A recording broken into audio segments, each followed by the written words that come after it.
Hey everyone, welcome back to the Talking North podcast. Hope you're all doing well.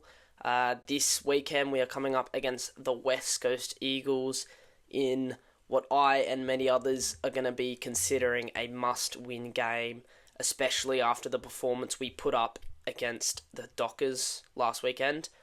Last time we played West Coast was round 2 this year. We all know how that went, a 17-point loss.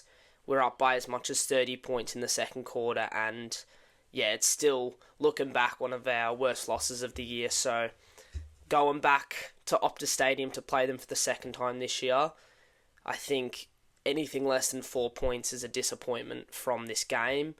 So yeah, Saturday, 4:15 p.m, Optus Stadium. It's such a big game. I mean, after, how bad we were against Fremantle, there's no excuses this time, and I think I do expect us to come out in this game really aggressive and with a different mentality and a bit of anger after what happened against the Dockers. I think West Coast have actually gotten better since we played them. I don't think they're an easy beat like they have been in the last few years. I do genuinely think they can play some quality football at Optus Stadium. In saying that, though, their best player, I reckon, for this year, Ruben Jimby, is out for this game. Feel for the guy. He's had such a great season. Really, really tough injury from them to have. But in saying that, it's a huge opportunity for the likes of Nick Larkey to really have a big game, because Ruben Jimby is such an important part of West Coast's backline structure, and his leadership has been extremely important for them this year. So that's a huge out for the Eagles. The only injury we have is Hardeman with the concussion, which is disappointing, but I think he's more replaceable for us than Jimby is for them. So yeah, in saying that, I think going forward, our forward line can really put on a big score against them, I think, without Jimby back there. I think Larky, after having such a disappointing, month or two, I do genuinely think this is a game that he could go really, really big.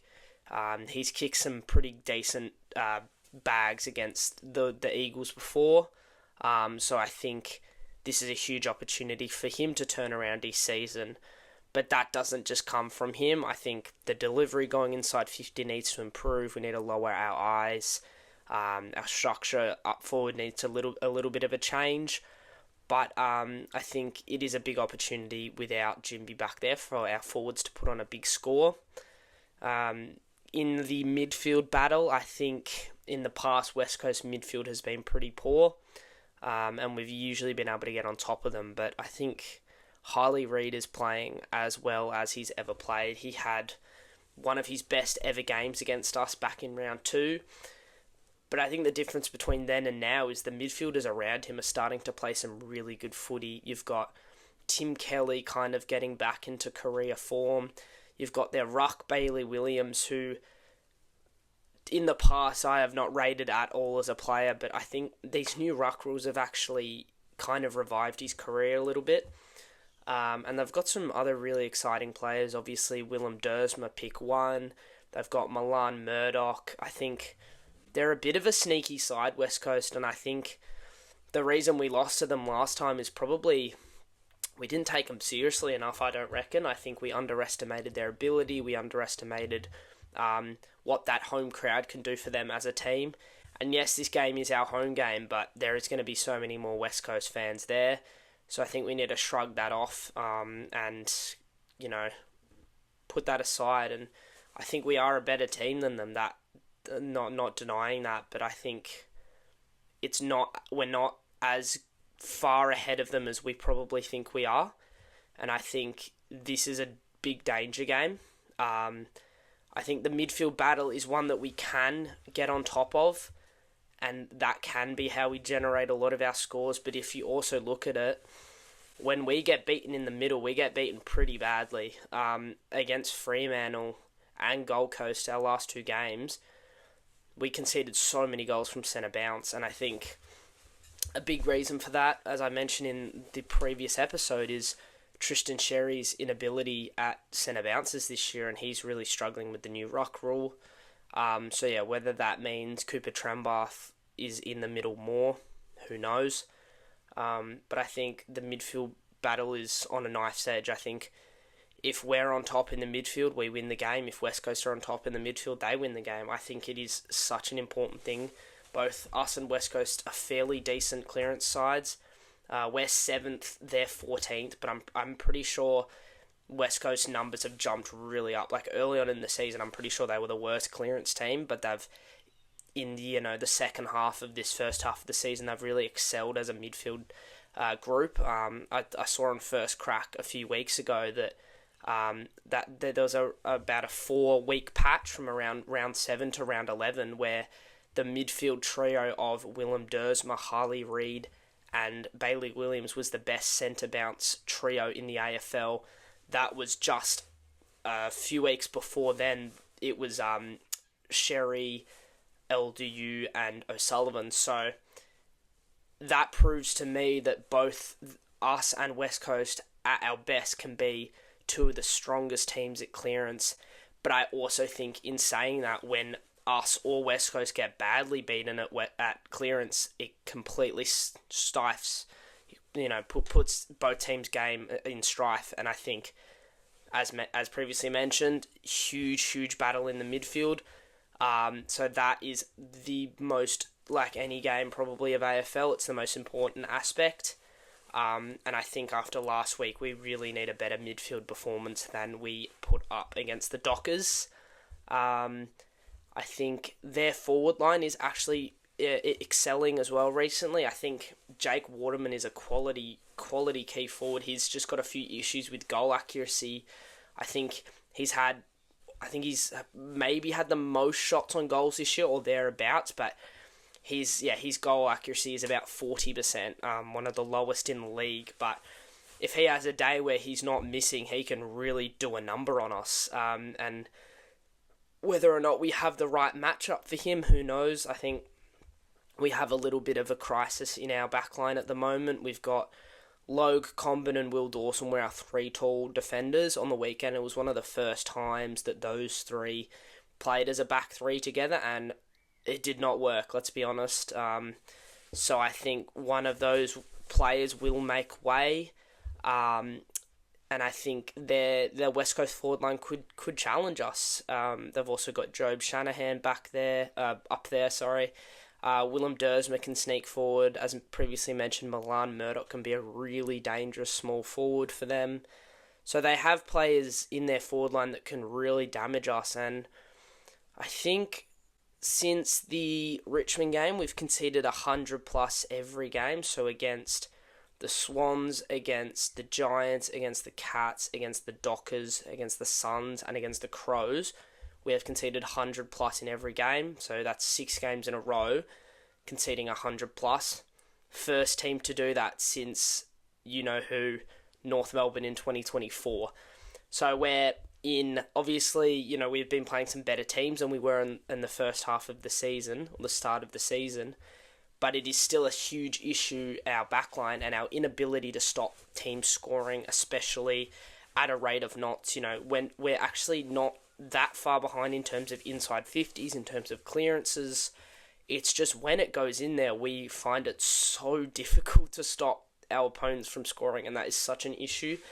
And looking back, West Coast scored 100 plus against us, so it's not just the top teams that we concede 100 plus to. But to give West Coast some respect, they've already won 4 games this year. They probably should have beat Port Adelaide on the weekend. West Coast are not an easy beat anymore, and we can't go into this game expecting to win it, because that's what we did against them last time, and it shot us in the foot, and we lost. We were up by 30 and just completely capitulated in the second half. So it is a must-win game, though, really. I think you can't have a performance like we did against the Dockers and then come out the next week and play as poorly. That would just be unacceptable. And especially in this deal that we've got in Perth, playing 2 home games in WA, if we lose both, whether we like it or not, there is going to be so much intensity in the media on us. and there'll be a lot of questions about whether this deal is really worth it if we're losing 2 games in a row in this WA deal. Last year, to me, was a success. We got a win against West Coast, and we played really, really well against the Dockers. If we leave WA with 2 losses and 2 embarrassing losses, that's pretty poor, and I would understand if people were really questioning this WA deal.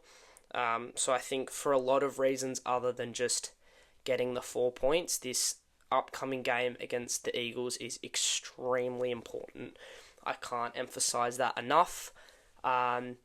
There was some talk over the last few days that our team was sick. There was some food poisoning that went through the club because the day before the match there was a player and fan meetup and only 3 of the players showed up. So whispers that a lot of the team was sick. Whether that's true or not, what happened against Freo isn't acceptable and it's not a cop-out. So hopefully there's no, sickness in the team heading into this West Coast game. Hopefully they've had a few days to reflect, but also be really critical about the performance and the effort that was put in against the Dockers. And I trust Clarko and I trust our leaders and our young players and everyone at the club to know that what happened against Freo wasn't good enough, and the only way to respond is by putting absolute grit and determination into this West Coast game. And we can, if we do that and come away with a loss, I would like to think that would be okay, but to be honest, I think anything other than a win against West Coast is not good enough. West Coast are slightly behind us in their rebuild, and if we lose to them twice in a year, I don't think that's good enough. And I think with the rut that we've been in the last month or so, I think a win is absolutely essential on the weekend. I think some personnel and some structural changes need to happen going into this West Coast game.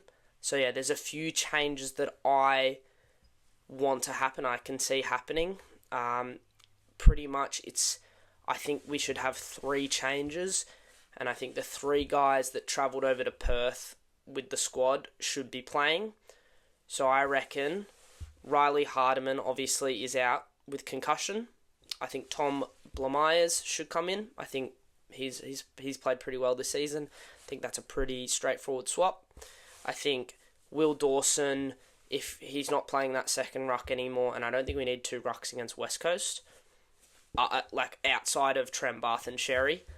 So I think Toby Pink should come in for Will Dawson. I think Toby Pink's done enough in the VFL, and he's obviously travelled with the squad over to WA, so I think Toby Pink deserves a game, and I think Will Dawson isn't quite ready yet, and I think he got exposed a bit in the Freo game.